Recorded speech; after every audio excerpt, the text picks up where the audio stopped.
Hi friends, ఈరోజు నేను రాష్ట్ర భాష పేపర్ 1 చెప్పబోతున్నాను. ఫస్ట్ మీకు మోడల్ పేపర్ చూపిస్తాను. మోడల్ పేపర్ మనకి ఎలా ఉంటుంది చూడండి దిస్ వన్. ఫస్ట్ పేపర్ పహలా పత్ర అంటారు చూడండి, విషయ సూచి. భాగ్ 1 పద్య అంటే పద్యాలు, భాగ్ 2 గద్య అంటే గద్యాంశం, భాగ్ 3 ఏకాంకి. ఏకాంకి అంటే ఏంటి? ఏకాంకి అంటే మనకి ఉపవాచకాలు ఉంటాయి కదా, ఆ విధంగా అనమాట, నాటకం లాంటివి. చూడండి, పేపర్ 1లోని ఇదంతా కూడాను. భాగ్ 1లో 25 మార్క్స్, భాగ్ 2లో 40 మార్క్స్, భాగ్ 3లో 35 మార్క్స్, మొత్తం 100 మార్క్స్. చూడండి, ఇప్పుడు ఈ పేపర్ మొత్తం మనం చెప్పుకోబోతున్నా. అయితే మనకి ఈ గెస్ట్ పేపర్ బుక్ ఉంటుంది కదా, చూడండి, శ్రీ శరవణ గాంధీ కోచిన ఆన్సర్స్ అని ఉంది కదా, ఆ బుక్లో మనం చెప్తున్నాం రాష్ట్ర భాషలోవి. అయితే దీన్ని బేస్ చేసుకుని ఎగ్జామినేషన్ టైం 2.5 hours. చూడండి, based on revised questions pattern of దక్షిణ భారత హిందీ ప్రచార సభ చెన్నై, అంటే చెన్నై నుంచి వచ్చాయమ్మా ఈ పేపర్స్. ఇవి ఇందులో ఉన్నవన్నీ మనం చదువుకుంటే ఖచ్చితంగా మీకు మంచి మార్క్స్ వచ్చే ఛాన్సెస్ ఉంటాయి. అయితే మీరు బాగా చదవాలన్నమాట, ఒకటే కాదు అన్నీ చదువుకోవాలి. ఇందులో ఉన్న పేపర్లో ఈ బుక్లు ఏవైతే ఉన్నాయో మొత్తం అన్నీ కూడా నేను ఒక వీడియో కింద చేస్తున్నాను, చూడండి జాగ్రత్తగా. బుక్ కొనుక్కొని లేని వాళ్ళు, బుక్ లేని వాళ్ళు కూడా ఇది చూసి మీరు నోట్ చేసుకుని రాసుకోవచ్చు.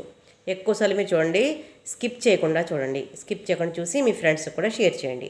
దానివల్ల మీ ఫ్రెండ్స్ కూడా ఉపకారం చేసిన వాళ్ళు అవుతారు. చూడండి, कवि और कविता का नाम बताते हुए किन्हीं 2 పద్యంస్ का భావార్థ హిందీ మే లిఖియే. కవి గురించి, ఆ కవిత గురించి మనం చెప్తూ, వాటి పేరు చెప్తూ ఈ పద్యం యొక్క భావార్థాన్ని మనం రాయాలి. చూడండి, ఇలా రాసినందువల్ల మనకి 10 మార్క్స్ వస్తాయి. ఎన్ని రాయాలి? 2 పద్యాంస్ అన్నాడు, 2 రాయాలి. అయితే ఇక్కడ ఇంకా ఎక్కువ వేస్తారు, మనం అవన్నీ చదువుకుందాం. అందులో ఏ 2 ఖచ్చితంగా వస్తాయి, మీరు రాయొచ్చు. చూడండి, సందర్భం సేవక్ హై విద్యుత్ वाष्प शक्ति धन बल निशांत फिर क्यों जग में उत्पीड़न जीवन योम అశాంత్ అని ఇచ్చారు. చూడండి, జాగ్రత్తగా చూడండి. మనం ఈ పద్యం ఎగ్జామ్లో రాయక్కర్లేదు, దీన్ని చూసుకుని దీనికి భావార్థం ఇదే అని తెలుసుకుంటే చాలు. సందర్భాన్ని ఇలా పెట్టాలమ్మ సైడ్ హెడింగ్. ఏ పంక్తి ఆమ్ బాపు నమక్ కవితా సే दी गई है, यह श्री सुमित्रानंद पंत की कविता है. पंत जी महात्मा गांधी के तत्वों का मूल्य साबित करना चाहते हैं, इसी संदर्भ में ये पंक्तियाँ गाते हैं. అంటే బాపు అనే నామక కవిత నుంచి ఈ పద్యాంశం ఇవ్వబడింది. దీన్ని రాసిన కవి పంత్జీ గారు. పంత్జీ గురించి కూడా మీకు వీడియో చేశాను నేను, కవి గురించి చూడండి. మహాత్మా గాంధీ గారి యొక్క గుణాల గురించి, ఆయన తత్వం గురించి ఇందులో ఇచ్చారు. చూడండి, భావార్థం మనుష్యకే పాస్ విజ్ఞాన్ కా జ్ఞాన్ హై. మనుషులకి విజ్ఞానం ఉంది, అంటే సైన్స్ గురించి కూడా తెలుసు, వాళ్ళ జ్ఞానం ఉంది. ఆజ్ కయి యంత్ర బిజలీకి మదద్ సే కామ్ కర్తే హై, అంటే అన్నీ కూడా ఎలక్ట్రికల్తో తయారు చేస్తున్నారు కదా, కరెంటు సామాన్లు, అవన్నీ కూడా మన జీవితంలో సుఖాలు పొందడం కోసమని ఎలక్ట్రికల్తో కరెంటును ఉపయోగిస్తూ చాలా ఏసీలని, ఫ్రిడ్జ్లని అన్నీ కూడా చాలా నంబర్ ఆఫ్ ఐటమ్స్ తయారవుతున్నాయి. బాప్ రైల్గాడీ కో ఖీంచ్ కర్ జా రహా హై.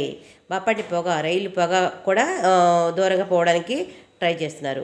ఈ తరహా బిజలీ ఔరు బాప్ మనుషుకి సేవక్ హో గయే హై. ఈ విధంగా బిజిల్ అంటే కరెంటు, మెరుపుల ద్వారాగా కూడా మన కరెంటు తీస్తున్నారు. అలాగే ఫిర్ బి మనుష్య కై కష్ట భోగ్ రహా హై, ఉస్కా జీవన్ అశాంత్ హై, ఇస్కా క్యా కారణ్ హై. అంటే మనుషులు సుఖాలు పొందడం కోసం కష్టపడుతున్నారు. చూడండి, ఇలాగా మనం చూడండి. ఇందులో పద్యం మామూలుగా ఎక్కించక్కర్లేదు, మీరు భావార్థం ఫస్ట్ టైం పెట్టండి, క్వశ్చన్ నెంబర్ వేయండి. ఈ పద్యం నోట్ చేసుకోకపోయినా పర్లేదు, సందర్భాన్ని పెట్టి ఒక 2-3 లైన్లు రాయండి. భావార్థాన్ని పెట్టి ఒక 2-3 లైన్స్ మీరు మంచిగా ఎంచుకొని నోట్బుక్లో రాసుకుంటే ఇంకా చాలా మంచిది, మరి అదైతే బెస్ట్.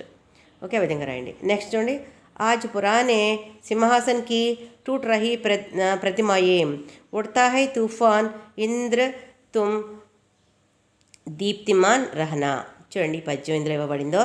సందర్భం ఏ పంక్తి 15 అగస్ట్ నామక కవితా సే दी गई है. 15 అగస్ట్ అనే పాట నుంచి ఇవ్వబడిందట. యహ శ్రీ, చూడండి ఎవరు రాశారో, యహ శ్రీ గిరిజా కుమార్ మాథుర్ అని ఆయన రాశారు. ఆజాద్ దేశ్ కే హర్ నాగరికోं को सचेत रहना चाहिए. ఆజాద్ అంటే స్వాతంత్రం ప్రతి మనిషికి కూడాను చేతనాన్నిచ్చింది, కొత్త నూతన ఉత్సాహాన్ని ఇచ్చింది. యహ బాత్ బతాతే సమయ్ కవి ఏ పంక్త్యాం గాతే హై. ఏ స్వాతంత్రం గురించి చెప్తూ కవి గిరిజాకుమార్ మాధురి గారు మాట్లాడారు. అంతే, చూడండి ఎంత సింపుల్గా ఉందో. నెక్స్ట్ చూడండి, థర్డ్ వన్. कुटपुतली है या जीवन है, जीते जाओ सोचो मत. सोच से ही सारी उलझन है, జీతే జావో సోచే మత్. సోచే మత్ అంటే ఆలోచించవద్దని చెప్తున్నాడు. సందర్భాన్ని పెట్టండి ఈ విధంగా.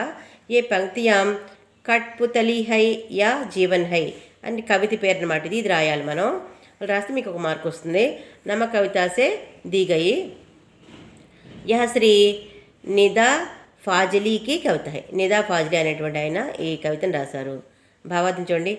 కవి మనుష్య సే కహతే హై కి హమ్ లోగ్ కట్పుతలి హై, భగవాన్ హమే జైసే నాచా రహే హై వైసే హమే లోగ్ నాచ్ రహే హై. అంటే మనము మనుషులందరూ కూడా ఒక బొమ్మ లాంటి వాళ్ళం. పుత్రుడు అంటే బొమ్మ, దేవుడు చేసిన బొమ్మలు లాంటి వాళ్ళం మనం అందరం కూడా. దేవుడు ఏది శాసిస్తే మనం అదే చేస్తాము, మన ఇష్టమేం కాదు అని చెప్తున్నారు కవి. ఇస్లియే తుమ్ జీతే జావో కుచ్ మత్ సోచో. ఈ విధంగా నువ్వు జీవించు, భగవంతుని మీద భారమయ్యి అని చెప్తున్నారు అనమాట. సోచనేసే హీ సారీ వల్చిన పైదా హోతీ హై. ఆలోచించడం వల్ల మన కష్టాలు వస్తాయి, చిక్కుల్లో పడతాం. ఇస్లియే తుమ్ కుచ్ మత్ సోచో. నువ్వు ఏది ఆలోచించకు, భగవంతుడు ఏది చెప్తే అది చెయ్యి అని చెప్తున్నారనమాట. చూడండి, నెక్స్ట్ పోయంకి వెళ్దాము. ఆజ్ జీత్ కి రాత్ పహరుయే సావధాన్ రహనా, खुले देश के द्वार అచల్ దీపక్ సమాన్ రహనా అని ఇచ్చారు. చూడండి, పోయం మీరు ఐడెంటిఫికేషన్ చేసి దాని ఆన్సర్ ఏంటని మీరు చూసుకోవాలి, అర్థం చేసుకోవాలన్నమాట. భావార్థ. ये पंक्तियाँ 15 अगस्त नामक कविता से दी गई है. यह श्री गिरिजा कुमार माधुरी की कविता है. ఇది కూడా గిరిజా కుమార్ మాధురి రాసిందే. आज़ाद देश के हर नागरिक को सचेत रहना चाहिए, यह बात बताते समय कवि ये पंक्तियाँ गाते हैं. పై సందర్భం ఇది కూడా ఆజాదీ గురించి ఆజాద్ అంటే స్వాతంత్రం గురించి చెప్పినప్పుడు గిరిజా కుమార్ మాధురి గారు ఆగస్టు 15 అనే పాట నుంచి రాశారు అని అర్థం. భావార్థం చూద్దామా. చూడండి భావార్థం. ये पहरेदार आज की रात जीत की रात है, इसलिए तुम सावधान रहो. देश की सीमाएं खोल दी गई है, इसलिए तुम दीपक के समान జగతే జాగ్తే రహో. దేశాన్ని రక్షించడం కోసం నువ్వు దీపంలాగా మేల్కొనుండు అని చెప్తున్నారు. చూడండి, నెక్స్ట్ 5th చూద్దాం. संपूर्ण धरती है माँ हमारी सांसों की धुरी पर घूमती, जहाँ सबसे पहले फूटे जीवन के अंकुर అని ఇచ్చారు. చూడండి, సందర్భం ఏంటంటే ये पंक्तियाँ माँ नामक कविता से दी गई है. यह श्री ఏకాంత్ శ్రీవాత్సవ్ की कविता है. ఈ శ్రీవాత్సవ్ అనే ఆయన దీన్ని రాశారు. మాకి మమత అనోఖి హై. తల్లి యొక్క ప్రేమ చాలా అమోఘమైంది, వెలకట్టలేంది. ये समझाने के लिए कवि ने यह कविता लिखी है. इस संदर्भ में ये पंक्तियाँ गाते हैं. ఆ సందర్భంలో ఈ కవితని రాశారు. కవి తల్లి ప్రేమను గురించి వివరిస్తూ రాశారు. భావార్థం చూడండి. ధరతీ కో హమ్ కష్ట దేతే హై, ఫిర్ భీ వహ్ హమారా ఆధార్ బనీ రహతీ హై. భూమికి మనం బోల్డని కష్టాలు తెస్తామైనా కూడా భూమి మనని భరిస్తుంది. వైజ్ఞానిక కహతే హై కి ధరతీ ఏక అదృశ్య ధురీ పర్ ఘూమ్తీ హై. ధరతి అంటే భూమి ఒక అదృశ్యమైన శక్తి లాంటిది, తిరుగుతూ ఉంటుంది. భూమి గుండ్రంగా తిరుగుతూ అంటారు కదా. హమ్ జో కష్ట దేతే హై ఉన్కో మా సహలేతి హై. మనం తల్లికి కష్టం పెట్టినా సరే తల్లి మన సహిస్తుంది. యా హమారీ సాంసోంకి ధురీ పర్ ఘూమ్తీ హై, హమేషా హమారా ఖ్యాల్ రఖతే హై. అమ్మ ఎప్పుడు కూడా మనం గుర్తుంచుకుంటుంది. మనం ఎన్ని కష్టాలు పెట్టినా కూడా అమ్మ సహిస్తుంది, భరిస్తుంది, మనని కాపాడుతుంది అర్థం. నెక్స్ట్ 6th వెళ్దాం. చూడండి. नव किरण का रद सजा है, कली कुसुम से पद सजा है. बादलों से अनुचरों ने स्वर्ण की पोशाक धरी आ रही रवि की सवारी है. చూడండి,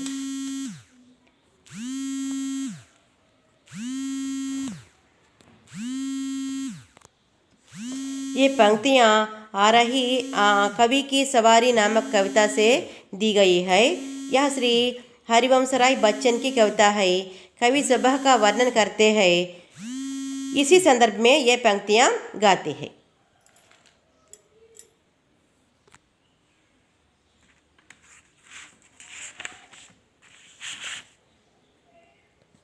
नेक्स्ट चरणमा भावार्थ.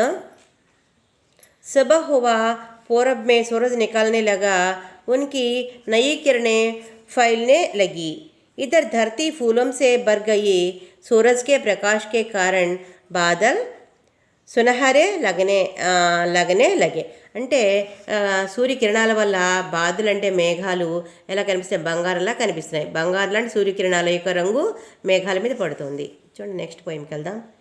हर दिए की रोशनी देखकर ललचावे उंगली जलावे अपने पाँव पर खड़े हो. చూడండి ఈ పద్యం చూడండి. ఇది కూడా ये पंक्तियाँ एक आशीर्वाद नामक कविता से दी गई है. यह श्री दुष्यंत कुमार की कविता है. दुष्यंत कुमार ने रासाడు आशीर्वाद अने कविता నుంచి. कवि नवयुवकों को प्रगति के रास्ते पर आगे बढ़ते देखना चाहते हैं. उनका उत्साह बढ़ाते हुए कवि ये पंक्तियाँ गाते हैं. కవి నవయువకుల గురించి చెప్తున్నారు. వాళ్ళు ఇంకా ముందుకెళ్ళాలి, ఇంకా మంచిగా వాళ్ళు ఎదగాలి, గొప్ప పనులు చేయాలని చెప్పని. भावार्थ చూడండి. तुम हर साथ परख कर सीखने का उत्साह रखो. उसे सीखते समय जो कष्ट आते हैं उनको भोगो झेलो. यह सब करोगे तो तुम ఆత్మావలంబి बनोगे. అంటే నువ్వు జీవితంలో ముందుకెళ్ళినప్పుడు చాలా కష్టాలు వచ్చినప్పుడు కూడా దాని నుంచి కూడా మంచి నేర్చుకుంటూ ఇంకా ముందుకు వెళ్ళాలి, కష్టాల నుంచి పారిపోకూడదు అని చెప్తున్నారనమాట. చూడండి మనకి ఈ విధంగా మనం ఫస్ట్ రోమన్ చెప్పుకున్నాము. నెక్స్ట్ మనం సెకండ్ రోమన్ను చెప్పుకుందాం. చూడండి.